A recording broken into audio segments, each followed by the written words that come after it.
nauliza radio sanatokea Mkongamano. Ndio, Mungu amekutendea nini ambao unasema tunataka kumwambia Bwana asante? Namshukuru Mungu wa madhabahu haya. Nina mambo makuu mawili. Uchumi wangu umeinuliwa. Maana uchumi ulikuwa umegoma lakini sasa umeinuka. Tuambie, ilikuwaje mpaka unaona uchumi sasa umeinuka?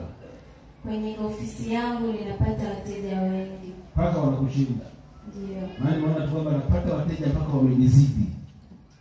La pili, jana nilikuwa naumwa mgongo, baada ya kutumia chumvi nimepona. Umepona?